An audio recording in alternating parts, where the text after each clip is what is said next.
양소희의 일본을 보는 젊은 시각. 큰형 같아 미국을 보는 일본 젊은이들 시선. 아무것도 하지 않는 게 제일 좋을 것 같다. 일본 젊은이들에게 미일 관계 속 일본의 행보를 묻자 이 같은 답이 나왔다. 다소 무기력해 보이는 듯한 답변의 이유를 묻자 지금은 국내 정세가 더 중요하고 아무것도 하지 않더라도 일본은 이미 미국에게 중요한 나라라는 답이 돌아왔다. 러시아와 중국, 북한과 한국이 자리 잡고 있는 동북아시아에서 일본이 전통적 미국의 우방국인 점은 이미 기정화된 사실이다. 일본은 미국 주도 아래 호주, 인도와 함께 중국 및 북한 견제를 위한 연합체 쿼드에 가입돼 있으며 정례 연합 공중운영 콤노스 등을 진행 중이다. 이중 쿼드는 수년 전부터 한국 가입이 언급됐으나 일본이 연합체 내 기존 입지를 염려해 거절 의사를 밝혔다는 이야기가 돌기도 했다. 1980년대 미국과 경제 분야 충돌이 심해지며 갈등이 발생하기도 했지만 플라자 합의로 일본이 침체된 이후부터는 미국의 다소 순종적인 이미지로 변했다.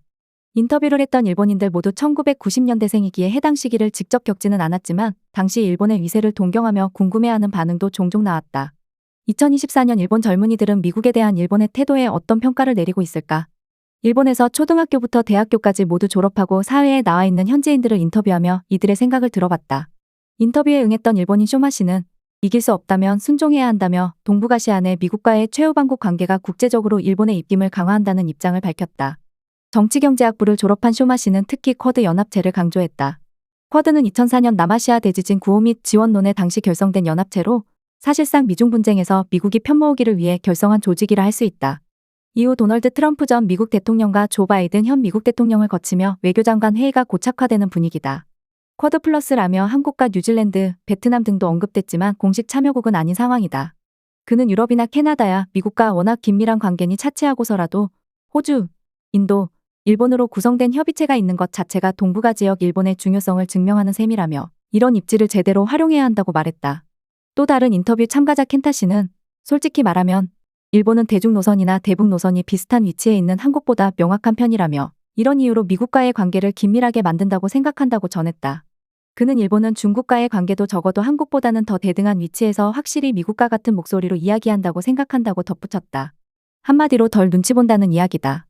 인터뷰에 응했던 또 다른 일본인 요시 역시 미국 입장에서 같은 시간과 노력을 들여 우방국을 만든다면 좀 더 명확한 입장을 표하는 국가가 좋지 않겠느냐며 일본이 이런 부분에서는 잘 움직이고 있다고 평가했다.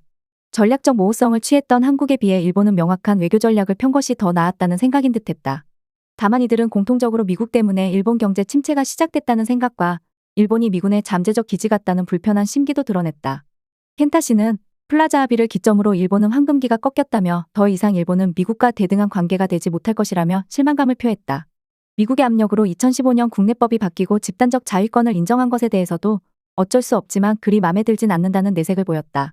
켄타 씨는 마치 큰형 같다며 어릴 때 크게 싸우다가 형과 몸싸움을 한 적이 있는데 그때 완전히 지고 나서는 두 번 다시 형한테 덤비지 않는다고 비유했다. 그가 지금도 형과 사소하게 의견 충돌을 할 때는 있지만 뭔가 본능적으로 그때 기억이 나면서 숙이는 게 일미관계와 비슷하지 않느냐고 언급하자 함께 있던 쇼마 씨 역시 동의했다. 미국 대선을 앞두고 세계 여러 국가들이 트럼프와 바이든 캠프에 각각 접촉하며 줄타기를 하는 가운데 일본은 어떻게 해야 하는지를 묻자 아무것도 안 해도 반은 간다는 답이 공통적으로 돌아왔다. 쇼마 씨는 트럼프와 바이든 중 누가 당선될지 예측이 어려운 가운데 일본 내부에서는 기시다 후미오 총리조차 연임이 가능할지 의문이라는 반응이 대부분이라며 어차피 미국은 일본을 버릴 수 없기 때문에 아무것도 안 하는 게 가장 안전하다고 생각한다고 말했다. 이에 대해 료 씨는 양쪽으로 다 접촉하는 투트랙이 최선이긴 하다며 아무것도 안 하고 있는 것은 일본의 입지에 맞지 않다고 반박했다. 기시다 총리 연임에 대해서는 일본 젊은이들은 회의적인 입장을 보였다. 이들은 신년의 이시카와 지진 대처 당시에는 기시다 총리의 지지율도 오르고 긍정적인 평가가 이어졌는데 기시다파 해산명령 이후로는 여론이 완전히 뒤집어졌다고 공통적으로 이야기했다. 쇼마 씨는 자민당에서 네 번째로 컸던 기시다파가 해산되면서 내부 지지 세력의 타격이 크게 갔고 아베파도 비슷한 상황이라며 기시다 총리의 입지에 부정적인 영향을 줬다고 말했다. 또래 사이에서 기시다 정부에 대한 평가가 어떤지를 묻자 정책의 안정적 추진이지와 강한 실천이지 적어도 국민에게 나쁜 정책을 고의적으로 펼치지는 않을 것이라는 믿음이 있다면서도 증세 안경인 건 싫었다라고 답했다.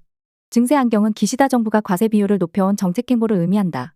켄타 씨는 갑자기 폭탄 발언을 하는 것도 싫다며 이번 기시다파 해산도 같은 맥락에서 실망스러웠다고 밝혔다. 비자금 스캔들을 계기로 일본 집권 자민당이 내부 파벌을 해산하는 정치개혁을 추진하고 있지만 급격한 변화에 혼란스럽다는 반응이다.